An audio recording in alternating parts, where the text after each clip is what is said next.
से इस टॉपिक को ट्रिकी माध्यम से ख़त्म कर लेंगे, एग्जाम्पल सहित आपको समझा देंगे। कभी भी आपको दोबारा किसी की वीडियो, कोई भी किताब उठाने की ज़रूरत नहीं पड़ेगी। इसलिए अधूरा ज्ञान आपको नहीं लेना है, अधूरा ज्ञान खतरनाक होता है। हर बहन हर भाई के लिए खुशखबरी और दे रहे हैं, ये पहला वीडियो आपके लिए होगा। आपका एग्ज़ाम आगे जो आने वाला है उसके लिए हर सब्जेक्ट को, हिंदी को पूरा टोटली ख़त्म करेंगे और उसके अलावा हिंदी के जितने भी टॉपिक हैं वो 10-10 मिनट या 15-15 मिनट की वीडियोस में ट्रिकी सहित अपना नोट्स बना लीजिएगा, जिससे कोई भी दिक्कत नहीं आएगी। सब कुछ आपको फ्री ऑफ कॉस्ट में मिल रहा है। इसलिए हर चैप्टर जीके का और हिंदी का, मैथ का अच्छी तरीके से आपको बनाना है। तो भैया चलते हैं छंद के लिए। छंद की बात करते हैं तो छंद में एक क्वेश्चन सबसे ज़्यादा पूछा जाता है कि भाई छंद में यति क्या है, गति क्या है, तुक क्या है, और इसके अलावा बहुत सारे क्वेश्चंस हैं कि कहता है किन में मात्राएं होती हैं। तो सबसे पहले छंद को जानने से पहले, छंद है क्या? छंद दोस्तों चद धातु से बना हुआ है, जिसका मतलब होता है खुश करना, आह्लादित करना। छंद के भेद आपके एग्जाम में नहीं आते हैं। रियल में अगर देखा जाए तो छंद के 3 भेद होते हैं या 4 भेद होते हैं, ये मैटर नहीं करता। लेकिन रियल में अगर देखा जाए तो छंद के मात्रिक छंद और वार्डिक छंद केवल 2 ही होते हैं। मुक्तक छंद एक और हमें पढ़ना पड़ता है, लेकिन जो क्वेश्चन आता है वो कहा जाता है कि केवल मात्रिक छंद से क्वेश्चन आता है। तो मात्रिक छंद पर ये जो विशेष की वीडियो है, ट्रिकी वीडियो, वो अच्छी तरीके से अब आपको लिखना है। छंद की बात करें तो दोस्तों छंद के अंग कितने होते हैं, सबसे पहले याद रखना कि छंद के जो अंग होते हैं वो 6 अंग के रूप में हम मानते हैं। होते तो कहे जाते हैं 8, लेकिन 6 मुख्य रूप से मानते हैं, जिसमें इंपॉर्टेंट क्या है सर? 3, 4, 5। पहला क्या है सर? चरण या पाद होते हैं। जब भी हम छंद में पढ़ते हैं तो उसमें पहला चरण, दूसरा चरण वो होता है। वर्ण और मात्रा, हम कोई भी शब्द को लिखते हैं वो वर्ण से लिखा जाता है और उस पर हम मात्रा का यूज करते हैं, तो हम कहते हैं सर मात्रिक छंद। यति क्या होता है, गति क्या होता है, तुक क्या होता है? Very very most important. इसको क्वेश्चंस को यहां पर नजरअंदाज नहीं करना है, यही तो पूछा जाता है। आप क्लास 6, 7, 8, 9, 10, 11th या 12th में हो। लेकिन अब हम पहले बात कर लेते हैं सर यति का प्रयोग। हम केवल इनमें से 3 चीजें देखेंगे, यति, गति, तुक, फिर हम चलेंगे सोरठा, दोहा, कुंडलिया, सब कुछ देख लेंगे इस वीडियो में।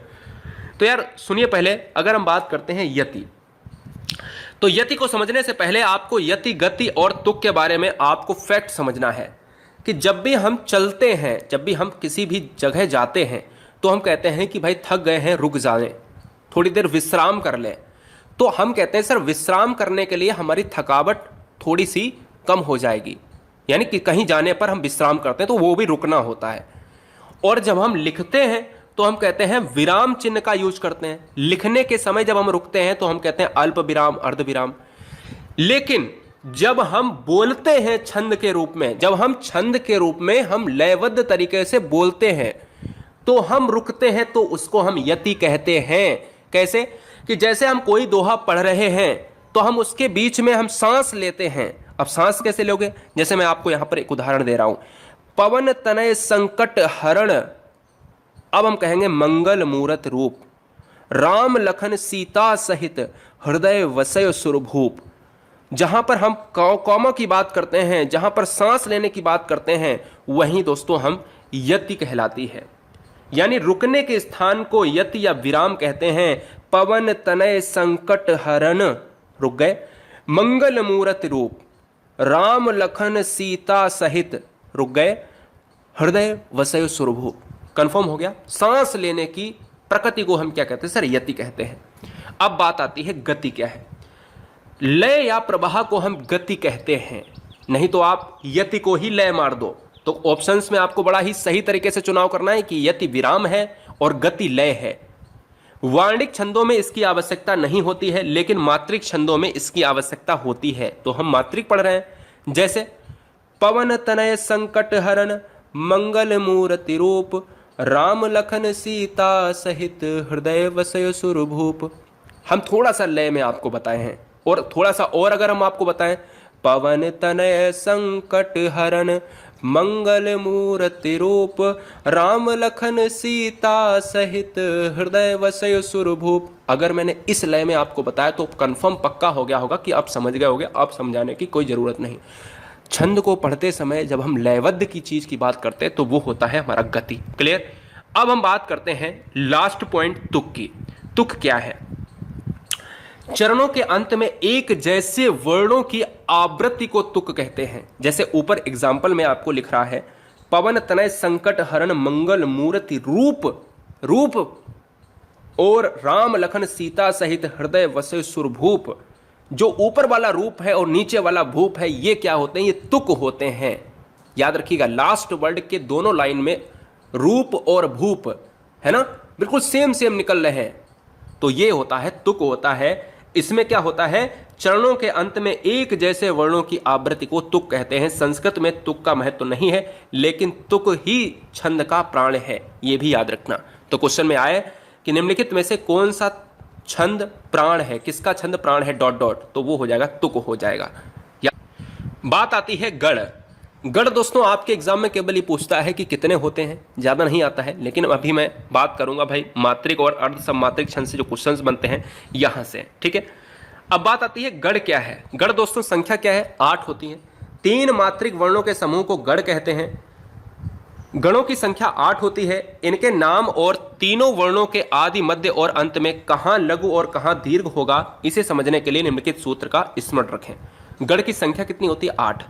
या माता राज भान भानस लगा, अब मतलब यगड़, या से मगड़, तगड़, रगड़, जगड़, भगड़, नगड़, सगड़। ये क्या है सर?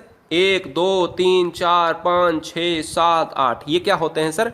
ये होते हैं मोटरोला H50 Pro में अब ये नया कलर आ गया है, कैनल बे। जी हाँ, संख्या याद रखनी है, टेंशन नहीं लेने का। हम बात कर रहे हैं छंद की।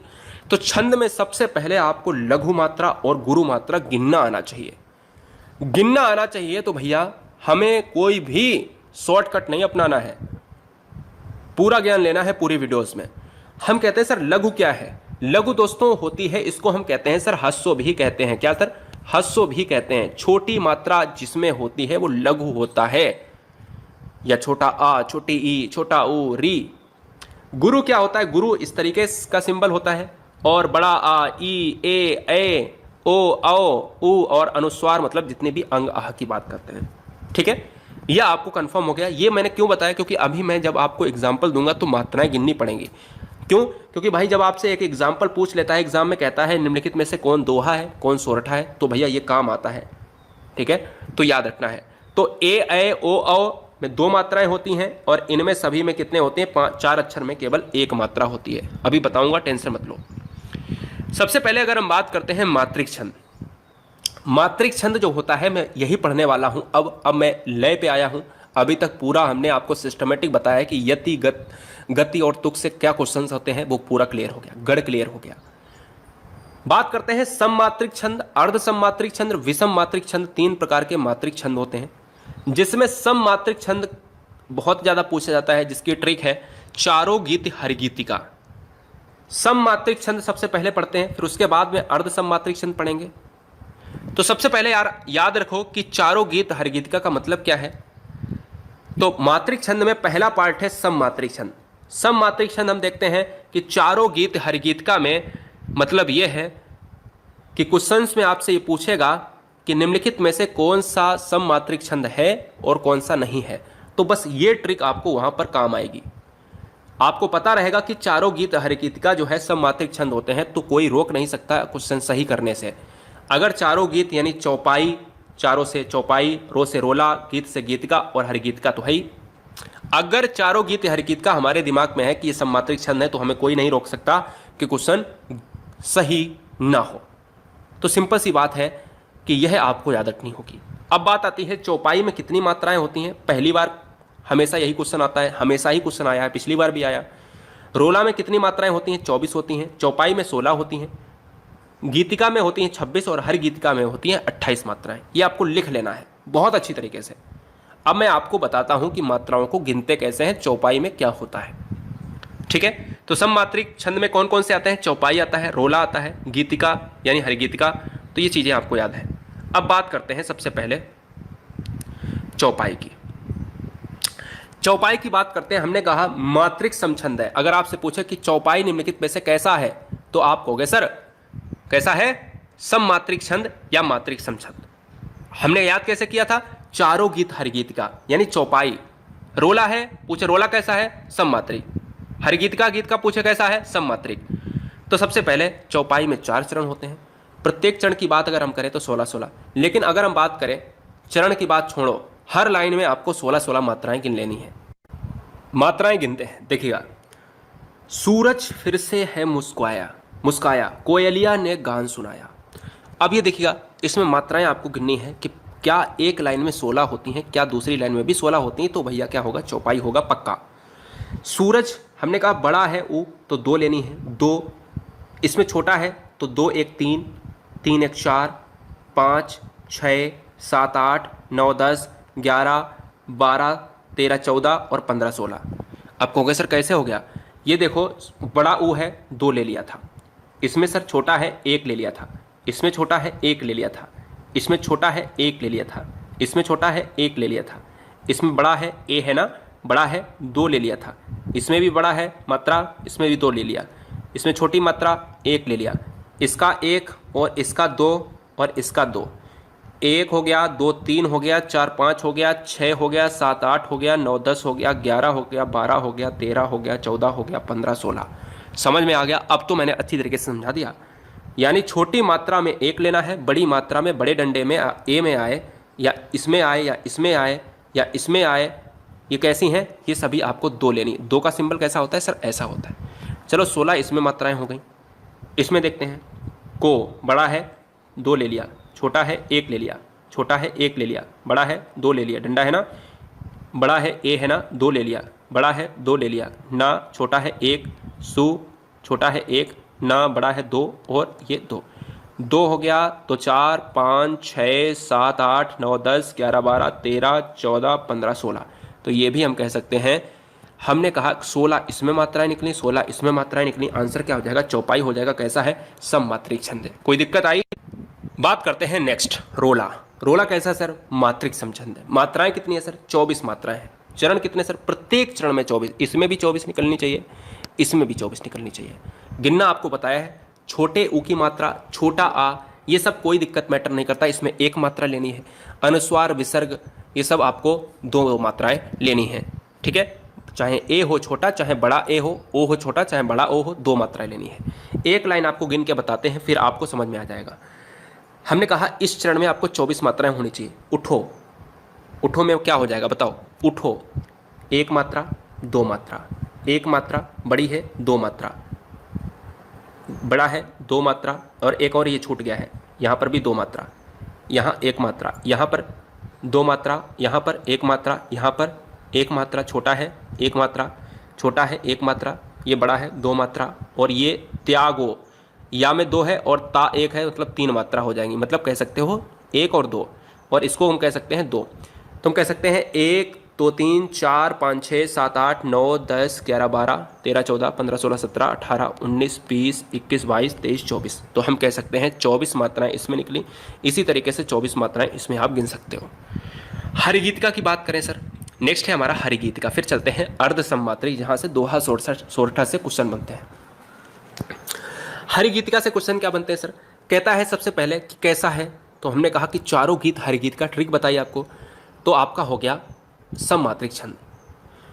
चरण कितने हैं सर? चरण में कितनी कितनी मात्रा है? तो आपको कहना है 28। तो आपको केवल 28 रखनी है याद। अब तो गिन तो लोगे, पक्का ही पता है मुझे, गिन लोगे कोई भी दिक्कत नहीं, 2 बार मैंने बता दिया आपको। अब बात करते हैं मात्रिक छंद का दूसरा पार्ट है अर्ध सम्मात्रिक। यहीं से क्वेश्चन बनेगा, इससे ज्यादा आपको नहीं पढ़ना है। अर्ध सम्मात्रिक छंद क्या है? अर्ध सम्मात्रिक में आपको याद रखना है दोहा, सोरठा, बरबय और उल्लाला, है ना? दोहा, सोरठा, बरबय और उल्लाला, ये आपको याद रखना है बहुत ही अच्छी तरीके से। अब याद कैसे करोगे? इसकी ट्रिक मेरे दिमाग में आ गई। 200 रन बनाए, 200 रन बनाए, यानी 200 रन ठोक दिए। और किससे ठोक दिए? बल्ले से ठोक दिए, बल्ले से ठोक दिए। तो ये बताओ 200 रन रोहित शर्मा ने अगर बनाएंगे तो वो किससे बनाएंगे? बल्ले से, बा से बरबय और बल्ला लल्ला। तो आप समझ रहे हो ना? जब कहे आपसे चारों गीत हरिगीतिका कैसे हैं, तो वो सममात्रिक हैं। 200 रन बल्ले से वो हो जाएंगे अर्धसम्मात्रिक, जिसमें आपसे क्वेश्चन कैसे पूछता है कि निम्नलिखित में से दोहा दोहा कैसा छंद है, और ऑप्शंस होंगे सममात्रिक, अर्धसम्मात्रिक। तो आप कैसे मारोगे? तो आप मारोगे भैया ट्रिक से। तो नीचे लिख लेना है ट्रिक में 200 रन बल्ले से, कैसा है सर? अर्धसम्मात्रिक। तो दोहा भी आपका अर्धसम्मात्रिक है, सोरठा भी आपका अर्धसम्मात्रिक है, वरबय भी आपका अर्धसम्मात्रिक है, और उल्लाला भी। पहला क्वेश्चन क्लियर हुआ। दूसरा क्वेश्चन, दोहा में कितनी मात्राएं होती हैं? पहले और तीसरे चरण में होती हैं 13-13 मात्राएं, दूसरे और चौथे चरण में होती हैं 11-11 मात्राएं। सोरठा में 11-11, पहले और तीसरे चरण में सोरठा में 11 मात्राएं, और दूसरे और चौथे चरण में सोरठा में 13 मात्राएं। मैं बताऊंगा अभी। बरबय में 12-7 और उल्लाला में 15-13। अब दूसरा क्वेश्चन हो गया। तीसरा क्वेश्चन इस तरीके से पूछता है, ध्यान दीजिएगा। कहता है दोहा में कुल कितनी मात्राएं होती हैं? तो 13 + 11 बराबर कितनी हो गई? 24। सोरठा और दोहा में तो भैया बराबर ही होंगी, तो आपसे कहते कुल मात्राएं, तो आपको 11 + 13 24 ही। अगर आपसे कहते बरबय में कुल मात्राएं कितनी होती हैं? तो 12-7 19। अगर आपसे कहे उल्लाला में कुल कितनी मात्राएं होती हैं? तो उल्लाला में 15 + 13 5-3 8 और 2 28। कोई दिक्कत है? तो अगर कुल मात्राएं पूछे तो इतनी, अगर प्रथम पद द्वितीय पद करके पूछे तो 13-11 11-13 12-7 और 15-13, इस तरीके से मारना है। अब बात करते हैं, पहला पार्ट है इसमें दोहा। दोहा कैसा है सर? मात्रिक अर्धसम छंद है, यानी अर्धसम्मात्रिक छंद है। जिस कार्तिक के जीवन को समझने के लिए हमें यानी पहले और तीसरे पद में है 13-13 मात्राएं, और दूसरे और चौथे पद में है 11-11 मात्राएं। अब कैसे हम इसको पहचानेंगे? हमने कहा था चरण की बात करें तो पहला चरण इतना होता है, दूसरा चरण इतना होता है, तीसरा चरण इतना होता है, और चौथा चरण इतना होता है। समझ गए? तो पहला और तृतीय यानी ये और ये वाला जो चरण होता है, इसमें 13-13 मात्राएं आनी चाहिए। और जो ये दूसरा और तीसरा चौथा चरण होता है, इसमें कितनी कितनी मात्राएं आनी चाहिए? इसमें 11-11 मात्राएं आनी चाहिए। यानी ये वाला जो चरण है इसमें 13 मात्राएं, ये वाले दोनों चरण हैं इसमें 11 मात्राएं। तो आपका क्या होगा सर? दोहा हो जाएगा। मेरी भववादा हरो, आप कहोगे सर कैसे? फटाफट देख लेते हैं। 1 2 3, यहाँ पर 2 आएंगी। मेरी एक ही मात्रा में 2 2 2 1 1, बाधा 2 2 1, इसमें भी 2, इसमें भी 2, धा में 2, ना में 2, गा में 1, री में 1, सो 2, और ये में कितना है? या है ना, 1 है। गिनो 2 2 4 5 6, ठीक है, 7 8 9 10 11 12 13। अब देखो इस वाले चरण में कितनी हो गई सर? 13 हो गई। अब इसमें गिन लो 2 2 4 2 6 7 8 9 10 11। अब हमने कंफर्म बता दिया है कि इसमें अगर 13 हो गई, इसमें 11 हो गई, तो आगे में कितनी होंगी सर? आगे में फिर 13 होंगी और आगे में फिर 11 होंगी। तो कंफर्म हो गए आप कि पहले तीसरे चरण में आपकी होंगी 13, दूसरे और चौथे चरण में आपकी होंगी 11। ये क्या होता है सर? दोहा होता है। सोरठा की बात करें, सोरठा एक अर्धसम्मात्रिक या मात्रिक अर्धसम छंद है। उल्टा होता है बिल्कुल दोहा से। पहले और तीसरे चरण में होती हैं 11-11, दूसरे और चौथे चरण में होती हैं सर 13-13 मात्राएं। आपको गिन लेना है, कोई भी दिक्कत नहीं आएगी। आप एक बार ट्राई करो, गिनो। वही वाला मेथड जो ऊपर बताया था, लघु में कौन कौन सी गिननी है? 1 मात्रा गिननी है। दीर्घ में कैसे कैसे गिननी है? गुरु में 2 मात्राएं गिननी है। ठीक है। अब बात आती है नोट में कि दोहा सोरठा का उल्टा होता है। क्वेश्चन में आपको लिखकर आ जाए कि सोरठा का उल्टा क्या होता है, तो दोहा। दोहा का उल्टा क्या होता है? सोरठा। क्लियर हो जाएगा? बहुत अच्छे। विषम मात्रिक छंद में एक आपको पॉइंट बताते हैं। विषम मात्रिक छंद में ज्यादा दिमाग नहीं लगाना। कुंडलिया आता है। कुंडलिया आपसे कहता है, कुंडलिया आपसे क्वेश्चन में आएगा कि कुंडलिया निम्नलिखित में से किसका संयोग है। ये क्वेश्चन आपसे पूछेगा और नीचे example A B C D दिया होगा। तो कुंडलिया में आपको वही ऑप्शन लगाना है जिसमें दोहा प्लस रोला दिया हो। दोहा प्लस रोला दिया हो, ठीक है। दोहा प्लस रोला दिया हो वो आपको कुंडलिया लगाना है। बहुत ही बढ़िया है, बहुत ही अच्छी तरीके से इस चीज को देखो। छप्पे में रोला और उल्लाला, याद कैसे करोगे? यू से उल्लाला और आर से रोला और छा से छप्पा। You are छप्पा। कैसे याद करोगे? यू आर छप्पा। जब एक दो बार बोलोगे तो आपको याद हो जाएगा। छप्पे बराबर क्या होता है? रोला प्लस उल्लाला, और कुंडलिया बराबर क्या होता है? दोहा प्लस रोला होता है। लास्ट में बता रहा हूं बनावट की बात, एक बार फिर से बता रहा हूं। कुंडलिया को विषम मात्रिक छंद है कुंडलिया, और कुंडलिया का संयोग होता है। ये क्वेश्चन बहुत ही इंपॉर्टेंट है, मैं दोबारा फिर से बता रहा हूं। एक दोहा प्लस एक रोला बराबर क्या बनता है सर?